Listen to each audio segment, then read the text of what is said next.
Sleddy, whoosh, going. Hey man, we got that boy Vault. Why Keef stays far away from Lil Durk? I don't wanna know why, cause like Sosa is one of my favorite rappers. I feel like Keef better than Lil Durk for sure, for sure. But Lil Durk got some shit though. I fought with Durk heavy as hell. I used to follow both of them back in 2013, 2014, like drill era, heavy as hell. I feel like Durk Prime was like Scientist Screech 1, Scientist Screech 2. Scientist Screech 1 will always and forever be a classic mixtape forever. That's in my top 5 mixtapes of all time for sure. Scientist Screech 1. That shit hard all the way through. But Sosa got some shit too, like Finally Rich, the best album of all time. No cap, like ain't gonna do too much talking, let's just get into it. Morning, on June 5th, 2013, the Chicago Police Department were dispatched to the 7200 block of South Green Street after receiving a tip that there was a man with a loaded firearm walking around the area.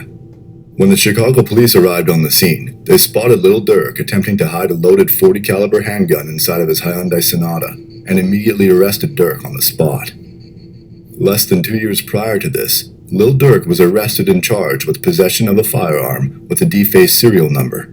According to multiple reports, back in October of 2011, the Chicago police were doing the usual patrol through Lil Durk's hood when they came across Durk chasing another individual through the streets. When the cops began to intervene, Durk darted into a nearby alleyway and tossed a loaded nickel semi-automatic handgun underneath a car. Lil Durk then ran inside a home on the 6400 block of South Eggleston where police ultimately found Durk sitting on a couch and arrested him. The charge he received for this incident was a Class 3 felony that can carry a 2 to 5 year sentence in an Illinois state prison. Since this was Lil Durk's first offense, Durk was able to plead guilty to a reduced charge of aggravated, unauthorized use of a weapon and was sentenced to 1 year in jail. Durk served 87 days of that sentence until he was released on Ain't got a peanut head, motherfucker. Parole on July 27, 2012, with his parole ending on July 27, 2013. That means that during his second arrest on June 5, 2013, Lil Durk was already out on parole for a previous felony weapons charge. Things were not looking good for Durk. After being booked into jail, a Cook County judge set Lil Durk's bond to $100,000, which means that in order to be... Oh.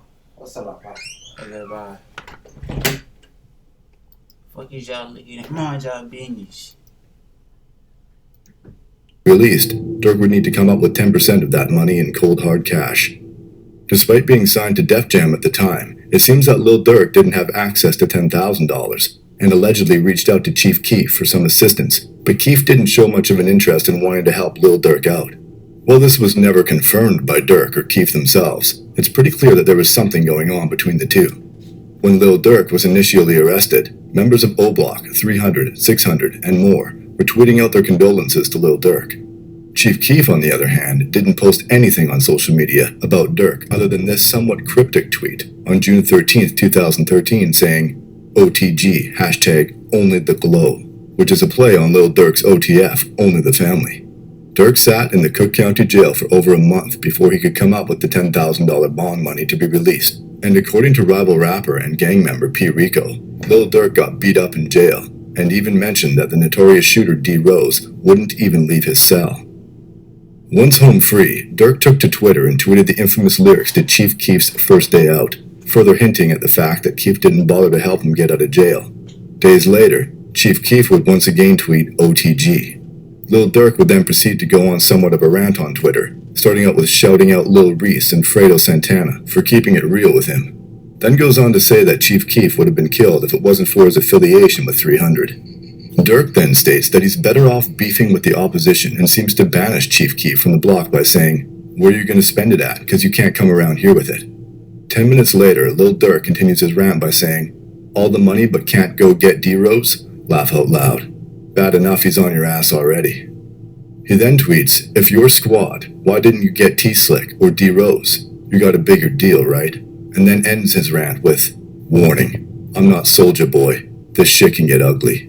Chief Keef soon fires back by tweeting, "Just bought a 2013 four-wheeler for $10,000, which was the exact amount of money needed to bond out Lil Durk." Keef then goes on by saying he is O-Block and closes the conversation by saying he can't believe Lil Durk was stunting for Twitter.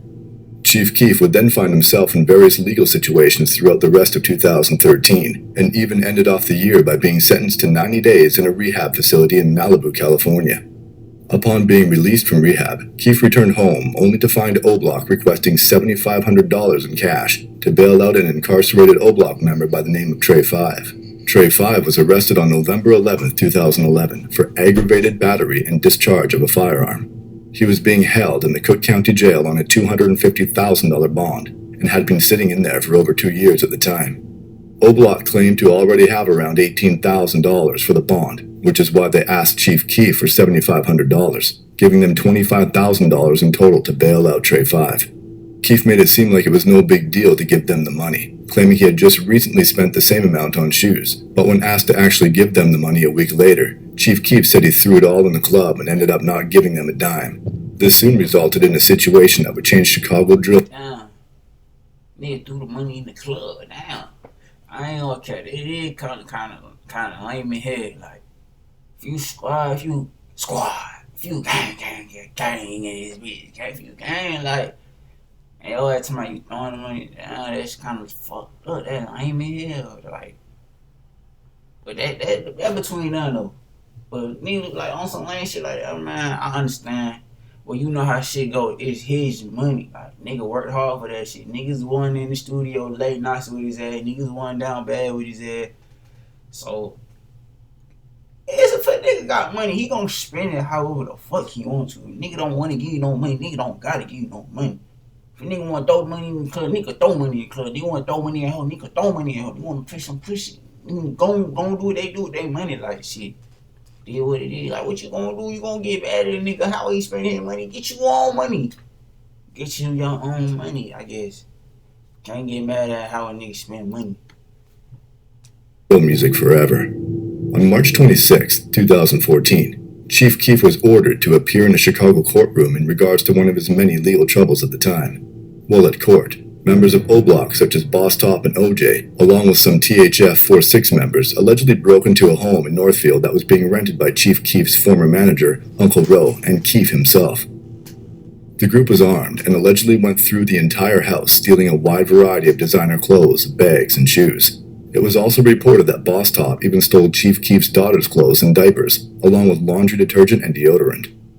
While this was taking place, one of the people inside the house, rumored to be Brandon Zerer, aka Twin City CEO, based off these tweets, called 911 and reported that there was an armed robbery at the home.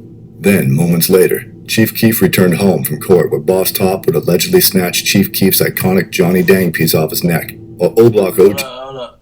Top took Sosa chain, OJ took Capo chain, now Von finna take blank chain. Niggas ain't gang, they fake. Chief Keef iconic Johnny Dang piece off his neck while OJ would reportedly snatch GBE Capo's Jesus piece. No. This would escalate the situation. No! This is my dad, Tom, and he has a heck of a story. When my dad was young, he escaped from a struggling Vietnam situation to an entirely different level when a 33-year-old man, an associate of Chief Keef by the name of Terrence Smith, was unfortunately shot during this altercation. After the shots were fired, the group allegedly stole Chief Keef's silver 2010 Jeep Grand Cherokee and fled the scene. Chief Keef and the other Glow Gang members inside the house then rushed Terrence Smith to the hospital, where it was determined he would luckily survive his injuries. When questioned by authorities, nobody said a word, which resulted in no arrests being made, but officers in the Gang Enforcement Division released a document stating that the Black Disciples are having an internal conflict and listed 3 photos of the persons of interest in the situation, with one of the people being Tyree Davis, aka Boss Top. The official document stated, officers assigned the Gang Enforcement Division have received information that an internal conflict has arisen among members of the Black Disciples. On March 26, 2014, there was an attempted murder and home invasion in Northfield, Illinois, in which Black Disciple Keith Cozart, aka Chief Keef's associate Terrence Smith, was shot. This incident is believed to be related to the internal conflict. A silver 2010 Jeep Grand Cherokee belonging to Cozart was reportedly stolen during the above incident. A possible offending vehicle is a gold or silver minivan, unknown make or model, with Tennessee license plates. The following factions of Black Disciples may experience internal discord: O-Block, Lamron, and Brick City 600. Chief Keef didn't say much publicly about the robbery until 3 months later when he released a series of tweets stating, "I clothed you, B. Put money in your lint ball pockets. I tried to glow you up. See, it worked. You don't look dirty no more. I'm nothing like these guys, but we look alike. Way higher form and fashion, and I'm loyal. I was giving little dirty folks clothes. And money. I'm talking hundreds. Get them ones up out of here. Folks, they stole KK clothes out of her room. Detergent, deodorant, and all on Bloods. They stretched that all right. Montclairs, earrings, Robins, Trues, Gucci bags, Pellies, Louis Vuitton coats. I can go on and on. But when I found out, I bought it again." And then ends the discussion with, "I gave you the glow so you can eat, not try to compete. Little dirty GD, folks." Chief Keef would also later call out Boss Top by his real name by tweeting, "Tyree Davis stole this too," with an Instagram link to a now deleted photo. Keef would later do the same thing to his former go-to producer Young Chop by tweeting out, "Old stuff Tyree Pittman stole while I was in court one day," with another Instagram link to a now deleted photo. Shortly after this revealing Twitter rant, Lil Durk and THF Bezia would post a video to social media taunting Chief Keef and GBE Koppel by wearing Koppel's stolen chain, while posted up in front of a TV playing Chief Keef's "Close That Door" music video. At the end of the video, you can even see Lil Durk pointing to Chief Keef's chain on the TV and saying, "We got that too." A few weeks later, Chief Keef moved to Los Angeles, California, and hasn't returned back to Chicago, ever since he was betrayed by those he once called family. Case! Dang, your squad, ride your ass. Like, not ride your ass, but stole. That shit lame in here. Just cause niggas not having money. Man, that shit crazy how niggas be like, more money, more problems, man. Anyway, y'all like coming in here. Get it.